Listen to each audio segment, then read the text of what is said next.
everyone, Damron here. I'm an acupuncturist and women's health expert, and today I want to talk all about how to increase your energy in the morning in 4 different ways. I know a lot of you struggle with feeling lethargic and groggy when you wake up, so I'm going to give you 4 tips to hopefully help you with that.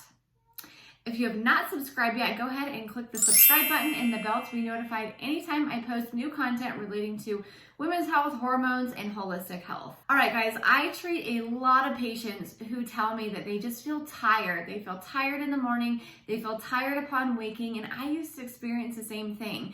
A lot of times it's due to our cortisol level not rising up, which is called your cortisol awakening response.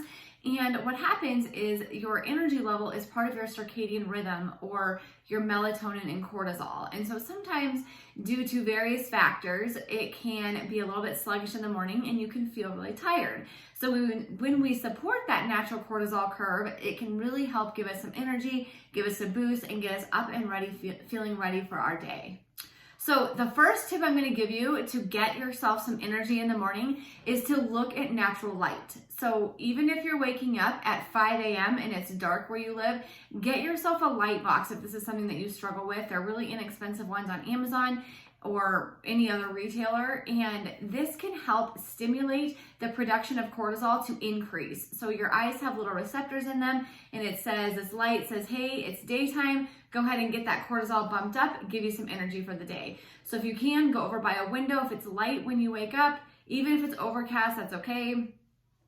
Go get your eyes to detect some light. If you can go out and get natural light, that's better.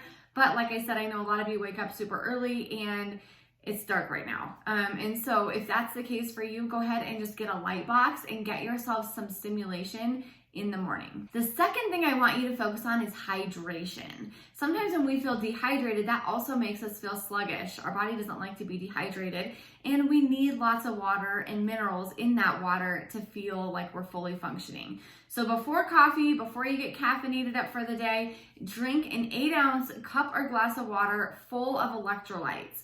So our cells like water, but we need electrolytes. If we're just doing plain water without any of the potassium, sodium, calcium, or magnesium, your cells are not going to be getting as much as that water as it should, and it can cause mineral imbalances because then you just urinate big amounts of water out.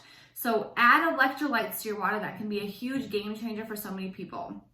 One way you can do it is to get the fancy electrolyte powders and tablets, things like that. We use Noon tabs in my house, and we also like the Element ones. I'm not an affiliate for those. I just really like them. I will give you a caveat. The Element ones are fantastic. They don't have sugar. They have like 5 calories, but they are very salty. So if you're not an endurance athlete like my husband, you can just cut them up into like a quarter or half of the packet, or dilute it with more water, and obviously it won't be quite as salty.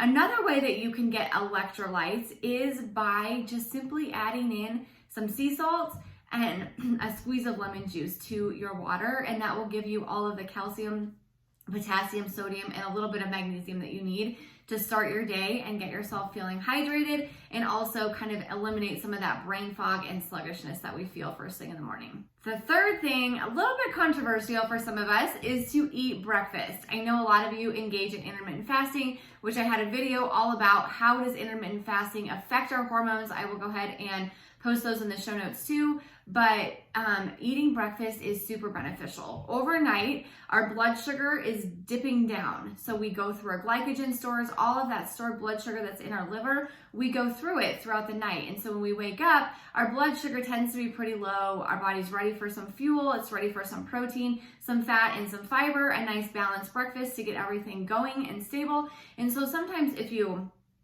skip breakfast, then it's going to take off onto a cortisol or stress response, which I talk about again in that intermittent fasting video, something that's not super ideal for hormones for most people. So my opinion is to eat breakfast when you feel those hunger cues come on. I know a lot of you like to work out at 5 a.m. I don't necessarily think that you have to work or eat breakfast before that, but I do think it's beneficial to eat breakfast within the first couple hours or so of waking up, once your hunger signals get going and you actually feel hungry. And like I said, break it with the protein, the fat, and the fiber. Those three things are going to help you stabilize your blood sugar, eliminate that blood sugar roller coaster, and get you some stable energy to start your day. The fourth thing is to get active. So much like I said in number 1, where I said to look at light, our cortisol is low when we wake up, which is our stress hormone, and it increases pretty substantially right within about 30 minutes of waking up. Also, activity or exercise can also stimulate that response. So if you can, get outside, go for a walk. That's wonderful. You get that daylight, you get that fresh air. Walking helps so many other things. I'll do a video all about daily movement and walking and what the benefits are of that, far beyond just exercise. But get out and get that daily walk in. And if you can't do that, do some form of stretching, yoga, a workout, whatever suits your fancy, but get your body moving, get that blood circulating, get that cortisol going, and you'll be sure to be having a little bit more energy throughout the day. So tell me in the comments below, what's your favorite energy booster? I talk about this a lot on this channel, and I always get such great ideas from you guys as well of different things that you do. But tell me in the comments below what you like to do to boost your energy when you're feeling a little bit sluggish. I hope that this was helpful. Let me know again how I can help you guys. I'm always here to post content that you all like. If you know someone who could benefit from this content, please share it with them as well. And like I mentioned before, if you have not subscribed to this video or this channel, go ahead and hit the subscribe button with the bell to be notified anytime I produce new content relating to women's health, hormones, and holistic health. Hope you all have a wonderful day, and I'll be back soon.